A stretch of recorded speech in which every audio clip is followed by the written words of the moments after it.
तो पे आज भिडियो संपूर्ण भाव में +3 सिक्स सेमिस्टर ऑडियंस पे गोटे गुरुत्वपूर्ण भिडियो कहीं पे आज भिडियो तुम कोर पेपर 13 तुम कोर पेपर 13 यूनिट 3 कौन अच्छी तुम पश्चिम आफ्रिका ओडिया ढेंकी जो सहीटा किए लिखिं ना भुवनेश्वर बेहेरा तो जो आत्मजीवन रही तो तार आम संपूर्ण भाव में जी सब सर्ट क्वेश्चन गुड़ाक जो गुड़ाक कि एग्जाम आसूला सिलेक्टेड सर्ट क्वेश्चन गुड़ाक आम संपूर्ण भाव में आलोचना करिए तो पे जो पे भी चैनल नुआ आसछन्ति तो चैनल को सब्सक्राइब कर दियंतु एवं निज सांग मान निकट को मत शेयर कर दियंतु जहाद्वारा से मत भिडियो देखि उपकृत हो पारे। तो चलतु आम भिडियोटी आरंभ करदेवा चलो तो चलते पे एठू अच्छे आरंभ करा देखो पश्चिम आफ्रिका ओडिया ढेंकी क्यों धरण पुस्तक भाव में प्रसिद्धि रही ना पश्चिम आफ्रिका ओडिया ढेंकी एक सार्थक भ्रमण कहानी अटे है यार स्रष्टा सरी एटा आत्मकाहानी कही आत्मकाहानी नुह एटा हूँ भ्रमण कहानी है से जो बुलापी जाइए किए भुवनेश्वर बेहेरा तो सी लिखिं तो यार स्रष्टा होती श्रीयुक्त भुवनेश्वर बेहेरा है। देखिए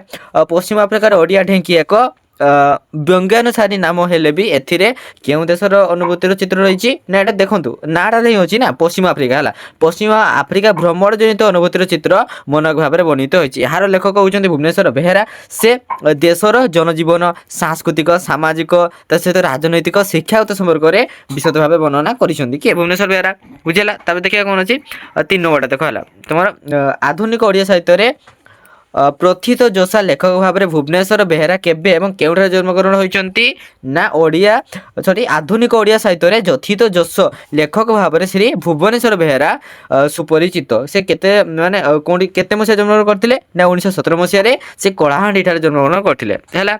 देन तापर देखिए तुम जो राइटर अच्छा भुवनेश्वर बेहेरा कहार अनुरोध क्रमे पश्चिम आफ्रिका को जाइए ना लेखक भुवनेश्वर बेहेरा पश्चिम आफ्रिका को भारत सरकार अनुरोध को रक्षा करी वैषयिक शिक्षा देवाई जाइए तेणु तांकर दृष्टिकोण से देशर शिक्षानीति उपर बेस प्रभाव विस्तार करिपारछि। तब देखिए 5 नंबर कहछि पश्चिम आफ्रिका ओडिया ढेंकी कहानीटी क्रमशः केउं पत्रिका प्रकाशित होगा पर पुस्तक रूप नहीं ना यही भ्रमण कहानीटी क्रमशः भाव में मासिक जो साहित्य पत्रिका मानस से चली तो से मानस प्रकाशित होगा पर से पुस्तक आकार में प्रकाश पाई तो बोले जेकोसी गोटे उपन्यास हो कि आत्मजीवनी हो कि भ्रमण कहानी हो तो डायरेक्ट से गोटा प्रकाश पाए ना प्रथम तो से माने से गोटा किसी पत्रिकार बाहरी थाए एवं पत्रिकार प्रकाशित होला से गुड़ा पुस्तक रूपांतरित होता है। तब देखिए तुम 6 नंबर कौन अच्छे तुम प्रोफेसर भुवनेश्वर बेहेरा 3टी पुस्तक नाम लेख प्रोफेसर क्या भुवनेश्वर बेहेरा 3टी पुस्तक नाम है शुण परीक्ष सहित पश्चिम आफ्रिकार ओडिया ढेंकी कथा लता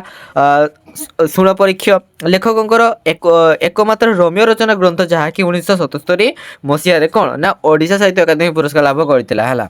तब देखिए जो पश्चिम आफ्रिका ओडिया ढेंकी भ्रमण कहानी लेखक केउं केउं कथा मान केतोटी भाव व्यक्त करिसंती ना पश्चिम आफ्रिका ओडिया ढेंकी प्रोफेसर किए भुवनेश्वर बेहेरा एक सार्थक भ्रमण कहानी अटे एवं यही भ्रमण कहानी से तांकर पश्चिम आफ्रिका स्थित लाइबेरिया गणराज्य भ्रमण बेरर अभिज्ञता को वर्णना करिसंती।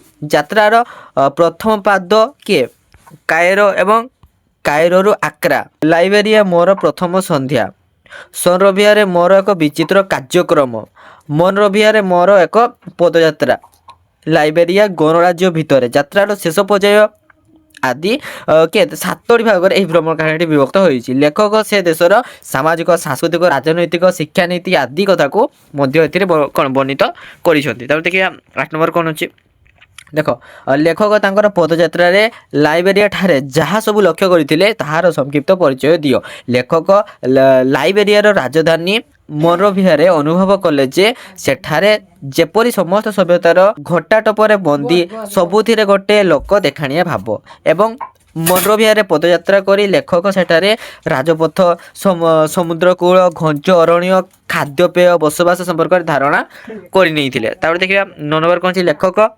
केउं स्थान को गस्त कला बेले निजर बाल्यकार कथा चिंता करिसंती ना लेखक निजर बाल्य स्मृति को तांकर पश्चिम आफ्रिकार लाइबेरिया गस्तकार मन भितर प्रतिबिंबित कराइछंती लेखक बाल्यकार जो सब स्थान प्रति नाना धारणा करथिले आफ्रिकार लाइबेरिया दर्शन मात्रे से सब कौन धारणा बदली जीवारु सेठारे मध्य से निजर बाल्य स्मृति को दोहलाइछंती। ଲେଖକ ଭୁବନେଶ୍ୱର ବେହେରା କେଉଁ ସ୍ଥାନରେ ରହଣି ସମୟରେ ଅତୀତର ସମୟ ଜ୍ଞାନ ସମ୍ପର୍କରେ ସ୍ମୃତିଚାରଣ କରିଥିଲେ? ନା ଭାରତୀୟମାନଙ୍କ ଠାରୁ ଲାଇବ୍ରେରିଆନ ମାନେ ଲାଇବ୍ରେରିଆନ ମାନେ ସମୟରେ ଭାରି ସଚେତନ ଥିଲେ। ମନୋଭିଆର ବିଚିତ୍ର କାର୍ଯ୍ୟକ୍ରମର ଉଦ୍ଘାଟକଙ୍କ ସଂକ୍ଷିପ୍ତ ଭାଷଣ ଶୁଣି ତାଙ୍କର ଅତୀତ ସ୍ମୃତି ସବୁ ମନେ ପଡ଼ିଯାଇଛି। ଲେଖକ ତାଙ୍କର ମନୋଭିଆ ରହଣିକାରରେ ଅତୀତର ସ୍ମୃତିଚାରଣ କରିଥିଲେ। ତାପରେ ଦେଖିବା 11 ନମ୍ବର କ'ଣ ଅଛି, କେଉଁ କେଉଁ ଦୃଷ୍ଟିକୋଣରୁ ପଶ୍ଚିମ ଆଫ୍ରିକାରେ ଓଡ଼ିଆ ଢେଙ୍କି ସାର୍ଥକ ଭ୍ରମଣ କାହାଣୀର ସଫଳତା ଅର୍ଜନ କରିଛି? ନା ବର୍ଣ୍ଣନା ଶୈଳୀ, ସାହିତ୍ୟିକ ଭାଷା ପ୍ରୟୋଗ, ହାସ୍ୟରସର ଅବତାରଣା ଓ ଜଣେ ପରିଦର୍ଶକର ନିଷ୍ଠାପର ଧର୍ମ ପାଳନର ଚମତ୍କାର ବର୍ଣ୍ଣନାରେ ପଶ୍ଚିମ ଆଫ୍ରିକାରେ ଓଡ଼ିଆ ଢେଙ୍କି ଭ୍ରମଣ କାହାଣୀଟି ସଫଳତା ଅର୍ଜନ କରିପାରିଛି। ତାପରେ ଦେଖ ଲାଇଟା ଟିକେ ବଡ଼ ଅଛି, ନାମକରଣ ସଫଳତାର ପଶ୍ଚିମ ଆଫ୍ରିକାରେ ଓଡ଼ିଆ ଢେଙ୍କିର ଯଥାର୍ଥତା ସମ୍ପର୍କରେ କ'ଣ ସଂକ୍ଷିପ୍ତ ପ୍ରଦାନ କର। ଏଟା ହେଲା ତୁମର 3 ମାର୍କ ହେଲା, ତୁମେ ଏତେ କିଛି ଲେଖିବନି, ପ୍ରାୟତଃ ଏମିତି କ୍ୱେଶ୍ଚନ୍ ଆସିନି ହେଲା। ହଉ ଚାଲ ଦେଖିବା ପଶ୍ଚିମ ଆଫ୍ରିକାରେ ଓଡ଼ିଆ ଢେଙ୍କିର ନାମକରଣ ଯେ କୌଣସି ଭ୍ରମଣ ପୁସ୍ତକର ନାମକରଣ ଠାରୁ ଯଥେଷ୍ଟ ତଫାତ୍।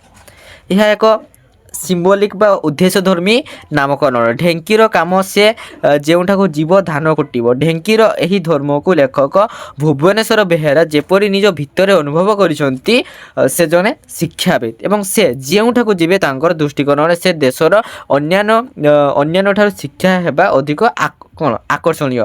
ପଶ୍ଚିମ ଆଫ୍ରିକାରେ ଲେଖକଙ୍କୁ ମଧ୍ୟ ଏହି ଧର୍ମରେ ପରିଚାଳିତ ହେବାର ଲକ୍ଷ୍ୟ କରାଯାଇଛି। ତେଣୁ ପଶ୍ଚିମ ଆଫ୍ରିକାରେ ସେ ଢେଙ୍କି ନ୍ୟାୟରେ ସ୍ୱଧର୍ମ ପ୍ରତିପାଳନ କରୁଥିବାରୁ ଏହି ପୁସ୍ତକର ନାମକରଣ ପଶ୍ଚିମ ଆଫ୍ରିକାରେ ଓଡ଼ିଆ ଢେଙ୍କି ହେବାରେ ଯଥେଷ୍ଟ ଯଥାର୍ଥତା ରହିଛି। ତେଣୁ ନାମକରଣଗତ ସଫଳତା ଯେ ପଶ୍ଚିମ ଆଫ୍ରିକାରେ ଓଡ଼ିଆ ଢେଙ୍କି ସଫର ଅସ୍ୱୀକାର କରିହେବ ନାହିଁ। ତାପରେ ଦେଖିବା 13 ନମ୍ବର କ'ଣ ଅଛି, ଲେଖକ ଭୁବନେଶ୍ୱର ବେହେରା ଲାଇବେରିଆ ଠାରେ କିପରି ନେତା ଓ ଜନତାଙ୍କର ମିଳାମିଶାକୁ ଦେଖି ଭାରତୀୟ ନେତାଙ୍କୁ କଟାକ୍ଷ କରିଛନ୍ତି? ନା ଦେଖନ୍ତୁ, ଲେଖକ ନିଜର ଗନ୍ତବ୍ୟ ପଥରେ ସେ ଯେଉଁ ବୈମାନିକ ଅସୁବିଧା ତା ସହିତ ସରକାରୀକରଣ ନିଷ୍କ୍ରିୟତା ଦେଖିଥିଲେ ତାକୁ ସେ ଅକୁଣ୍ଠିତ ଭାବରେ ପ୍ରକାଶ କରି ବାସ୍ତବତାର ହିଁ ଆଶ୍ରୟ ନେଇଛନ୍ତି। ଲେଖକ ସେ ଦେଶର ନେତା ମନ୍ତ୍ରୀଙ୍କ ସହିତ ସାଧାରଣ ଜନତାର ନିସଙ୍କୋଚ ମିଳାମିଶାକୁ ଦେଖି ଭାରତୀୟ ନେତାଙ୍କୁ ପରୋକ୍ଷ ଭାବରେ କଟାକ୍ଷ ଓ ବ୍ୟଙ୍ଗ କରିଛନ୍ତି। ଏହା ତାଙ୍କର ବାସ୍ତବ ବର୍ଣ୍ଣନାର ପରିଚାୟକ ହେଲା। ତାପରେ ଦେଖିବା 14 ନମ୍ବର କ'ଣ ଅଛି, ଦେଖନ୍ତୁ ଲେଖକ ଲାଇବେରିଆରେ କାହା ସହିତ ବ୍ୟବସାୟ କେନ୍ଦ୍ର ବୁଲି ଦେଖିଥିଲେ? ନା ଲେଖକ ଭୁବନେଶ୍ୱର ବେହେରା ମିଷ୍ଟର ଦାସୱାନୀଙ୍କର ସହିତ ତାଙ୍କର ବ୍ୟବସାୟ କେନ୍ଦ୍ର ବୁଲି ଦେଖିଥିଲେ। ତାଙ୍କ ସହିତ ଭାରତର ରାଜନୀତି ଠାରୁ ଆରମ୍ଭ କରି ବ୍ୟକ୍ତିଗତ ଜୀବନ ସମ୍ପର୍କରେ ଆଲୋଚନା କରିଥିଲେ। ଲେଖକ ମନୋଭିଆରେ ପଦଯାତ୍ରା କରି କେଉଁ ବିଷୟରେ ଧାରଣା କରିନେଇଥିଲେ? ନା ମନୋଭିଆରେ ପଦଯାତ୍ରା କରି ଲେଖକ ସେଠାକାର ରାଜପଥ, ସମୁଦ୍ରକୂଳ, ଘଞ୍ଚ ଅରଣ୍ୟ, ଖାଦ୍ୟପେୟ, ବସବାସ ସମ୍ପର୍କରେ ଧାରଣା କରିନେଇଥିଲେ ହେଲା। ତାପରେ ଦେଖିବା ତ ନେକ୍ସଟ କ୍ୱେଶ୍ଚନ୍ କେତେ 16 ନମ୍ବର ହେଲା, ଲେଖକଙ୍କର ପିଲାଦିନେ କେଉଁ ଶିକ୍ଷକ ଭୂଗୋଳ ପଢ଼ାଉଥିଲେ? ନା ଜୟକୃଷ୍ଣ ବାବୁ ନାମକ ଜଣେ ଶିକ୍ଷକ ଲେଖକଙ୍କୁ ପିଲାଦିନେ ଭୂଗୋଳ ପଢ଼ାଉଥିଲେ। ଆଫ୍ରିକା ମହାଦେଶରେ ଭୟାବହତା ପାଇଁ ସେ ଦେଶକୁ କ'ଣ ଡାର୍କ କଣ୍ଟେଣ୍ଟ ନଟ୍ କୁହାଯିବା କଥା ସେ ବର୍ଣ୍ଣନା କରିଛନ୍ତି। ତାପରେ ଦେଖିବା ଜୟକୃଷ୍ଣ ବାବୁ ଆଫ୍ରିକା ମହାଦେଶର କିଏ ଆବିଷ୍କାରକ ବୋଲି ବର୍ଣ୍ଣନା କରିଥିଲେ? ନା ଆଫ୍ରିକାର ଆବିଷ୍କାରକ ଲିଭିଂ ଷ୍ଟମିକ କଥା ଲେଖକଙ୍କୁ ତାଙ୍କର ବାଲ୍ୟ ବେଳେ ଭୂଗୋଳ ଶିକ୍ଷକ ଜୟକୃଷ୍ଣ ବାବୁ ପଢ଼ାଉଥିଲେ। ତାପରେ ଦେଖିବା ଲେଖକ ଉଡ଼ାଜାହାଜରେ ବସିଥିବା ବେଳେ ଜାହାଜର ତୀବ୍ରତାର ଗତିକୁ ଲକ୍ଷ୍ୟ କରି କେଉଁ କଥା ମନେ ପକାଇଛନ୍ତି? ନା ଲେଖକଙ୍କର ପିଲାବେଳର ବଳଦ ଗାଡ଼ି କଥା ମନେ ପକାଇଛନ୍ତି। ଲେଖକ ଆଗ୍ରାରୁ ବିମାନ ଯୋଗେ ଲାଇବେରିଆ ଗଣରାଜ୍ୟର କେଉଁ ବିମାନ ବନ୍ଦରରେ ପହଞ୍ଚିଥିଲେ?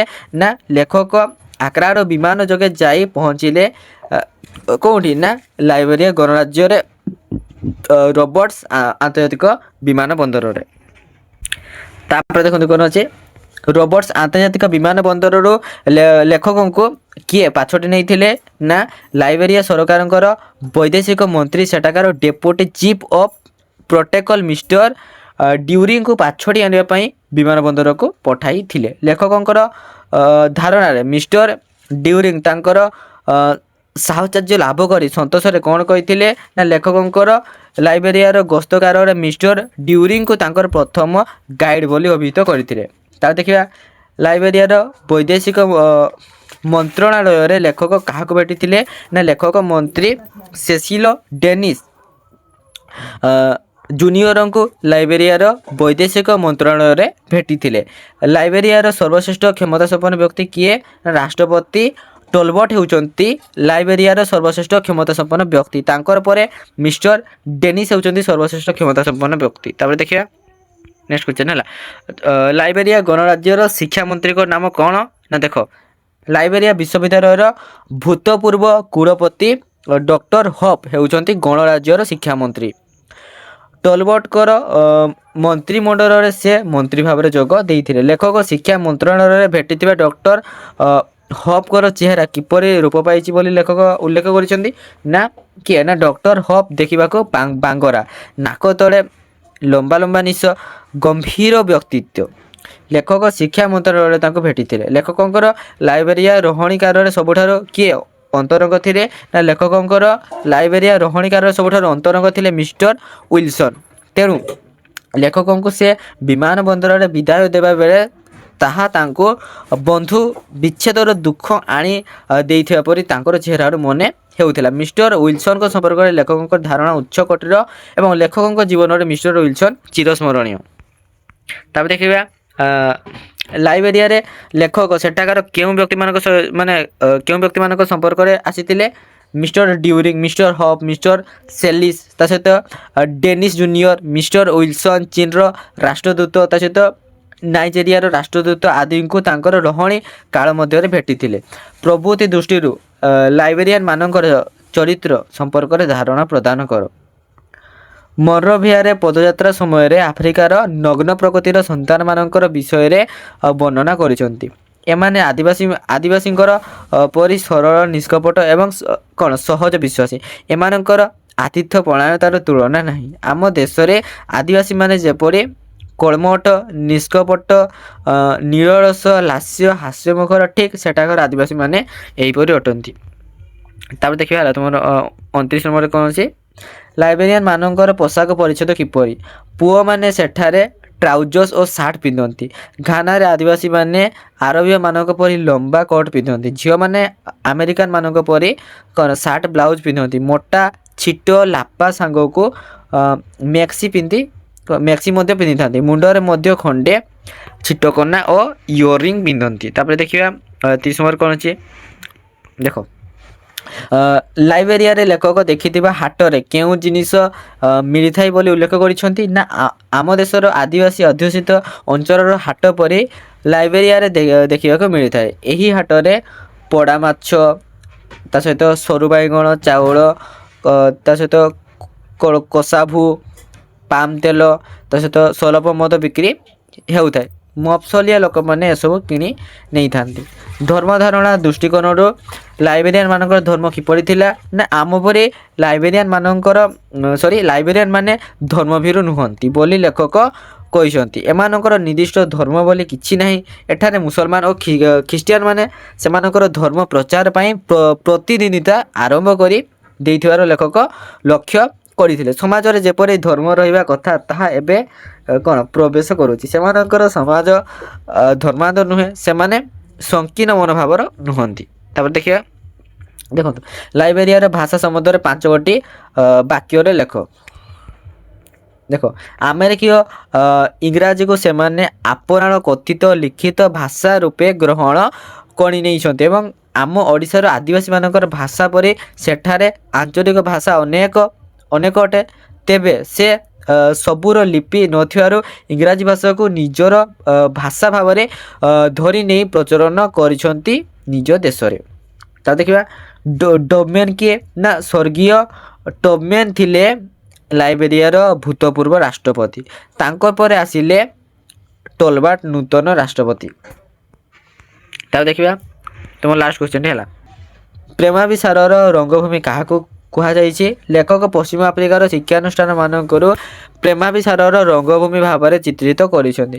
ଛାତ୍ରଛାତ୍ରୀମାନେ ସେଠାରେ ଅଧିକ କ'ଣ ଉଶୃଙ୍ଖଳ, ଶିକ୍ଷାର ମାନ ସେହି ଅନୁପାତରେ ଅଧିକ ଉଶୃଙ୍ଖଳିତ। ତ ପିଲାମାନେ ଆଜିର ଭିଡ଼ିଓ ଏଇଠି ରଖୁଛି। ଦେଖା ହେବା ଗୋଟେ ନେକ୍ସଟ ଭିଡ଼ିଓରେ। ଧନ୍ୟବାଦ। ଜୟ ଜଗନ୍ନାଥ ସମସ୍ତଙ୍କୁ।